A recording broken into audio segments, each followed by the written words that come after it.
Well, welcome and thank you for watching. This is the London System versus Hans 1000 Game 1. We're working our way through the chess.com intermediate bots, having already played Maxim 1000 in a few games, and now we're moving on to Hans 1000. So let's begin. We open up with d4, knight f6, bishop f4, d5, e3, c5, and c5 is one of those critical defenses that black usually uses against the London system, but we will answer that threat upon the d4 square with a move of c3, and you can see now we have good support with our pawns from both c3 and e3 supporting the d4 pawn. Black responds with knight to c6, again putting more pressure on the d4 pawn, so we'll respond with knight to f3. Again, you can see how much emphasis is being placed on who's going to control this d4 pawn. So we continue. Black brings out the queen to b6, and now this is the first major decision that we need to make. And as we've seen in the past games, there are really two choices. One is more of a passive block, and that is bringing the pawn up to b3 and blocking the queen. The other is a little bit more confrontive and active, and that is bringing the queen over to b3 with the possibility of having an exchange with the queens. As you've seen in some of the games in the past, sometimes I play b3, sometimes queen to b3. This time I chose b3 just to block. Black responds with bishop to g4, pinning my knight to my queen. Not a big concern right now. And should there be an exchange, just for further reference, if the bishop were to take and exchange with the knight, I would take with the queen at this stage of the game.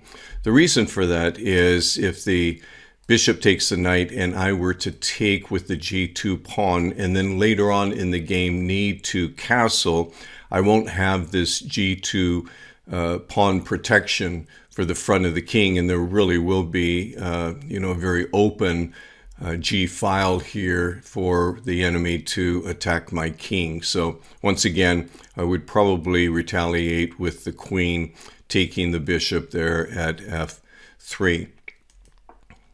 So we'll continue on with our development, bishop to d3. And this is really the first mistake that Hans makes, moving the rook to b8. You should have noticed that it is in direct line with one of the attacking lines of the dark square bishop that we've talked about before. The opportunity to exchange a bishop for a rook, even though it is protected by the knight here, is still a good trade. So we will make that trade. And Hans answers with a retake.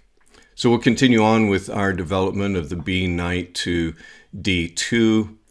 And Hans responds with queen to a5, targeting this unprotected pawn at c3. But there is a simple answer to this, and that is very simply move our queen to d2. One of the advantages of that also is we put the queen behind the light square bishop, moving down if we need to the h7 square, just in case the king of our opponent castles to the king side. So we'll make that move of queen to c2. And Hans responds with rook to g8, not a concern at this point, but it certainly eliminates the possibility of the king castling to the king's side.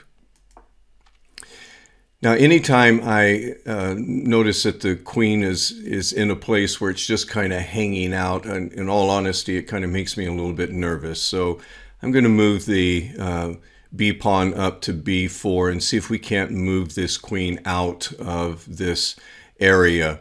And sure enough, Hans responds by moving the queen back to d8. And now I want you to notice this small pawn blockade here at c5 and d5. I said when we have opportunity to begin to try and break through these blockades, we should, and one of the best ways is to not attack through the middle of the blockade, but rather along the edges, and that's what we're going to do. So we're going to target the c5 pawn and take with our b pawn, and now we have really created a very nice structure with our pawns here for protection for white. Hans responds with bringing the queen back to a5, and one thing that you want to notice is there have been several queen moves by black to the detriment of the development of these minor pieces. And would you note also that the knight here at f6 and the bishop at g4 have yet to move since the very beginning of the game. They just become stagnant, and the only piece that's really moving is the queen. That's to our advantage because we can continue on with our development in the plan that we have.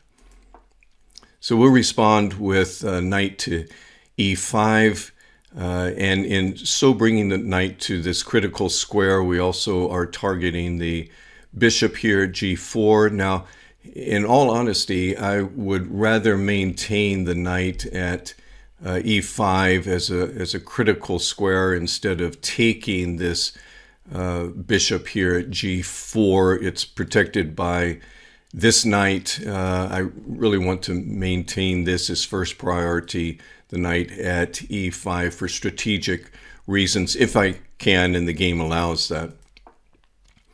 Hans responds with g6.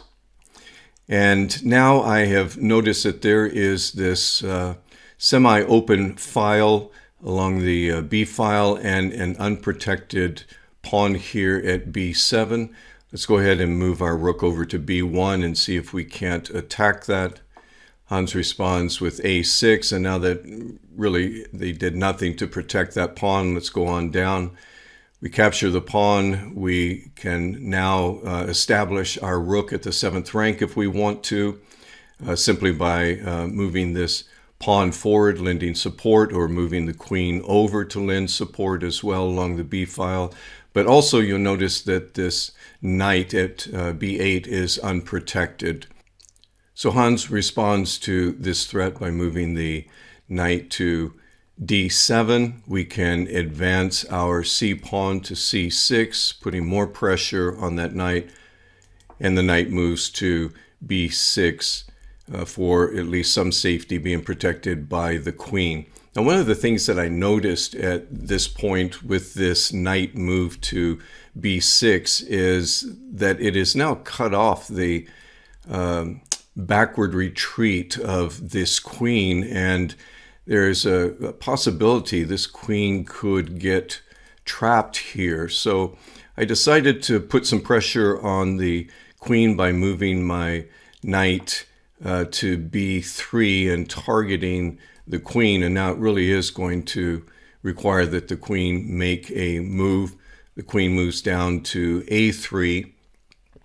And I'm going to notice that by moving the queen away from the knight, that the knight now at b6 is unprotected. Let's go ahead and take that with the rook. And Hans responds by bringing the bishop back to c8, protecting and guarding this pawn here. So we can easily move the rook down to b8, pinning this bishop to the king and furthering our advancement. So Hans responds by bringing the king to d8 to lend protection to the bishop. And as I began looking at the layout on the chessboard right now, I noticed that if I take this knight at b3 and moved it to c5, that I'd be able to target this pawn here at a6, and the bishop would not be able to answer because it's pinned right now to the king. So if there was a scenario of moving here to c5 and then take with the bishop, light square bishop here. The only defense would be for the queen to take, and then I could retake with the knight that's there. Hope you could follow all that. But if we take, then we could also move the rook to take the bishop at c8, and then basically the game is over at that point. So I went ahead and moved the knight to c5, and Hans responds by moving the king up to put pressure upon the rook at b8. So I need to protect my rook, and the easiest way at this point is just simply to move the queen to b1, lending support to the rook at b8. And Hans responds by the queen coming over and taking this c3 pawn, which I had kind of neglected to notice that was a possibility because that pawn at c3 was unprotected. But fortunately, I do have an escape route here for the king just to simply move up to e2. And now Hans moves back to a5, recognizing that the king is about to be surrounded and needs to get back for defense. So I remember at this stage of the game of looking at the king really being surrounded by the queen, the rook, and two knights, and I do have this bishop in reserve here, thinking there's got to be some way to bring about a checkmate. So I started thinking about some different scenarios. I could move this knight down to f7 and then cut off these squares from the king.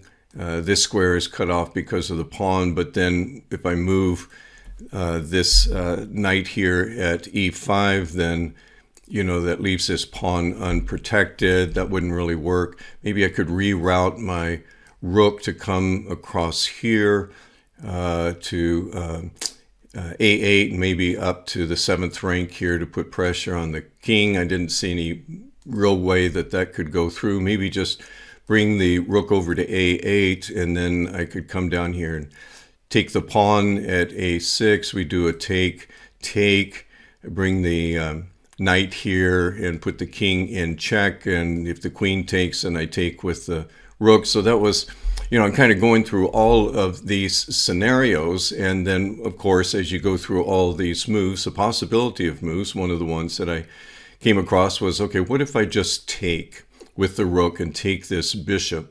What would happen? The king's going to be in check. The king's going to have to either move or take, and more than likely the king would have to take. And then what?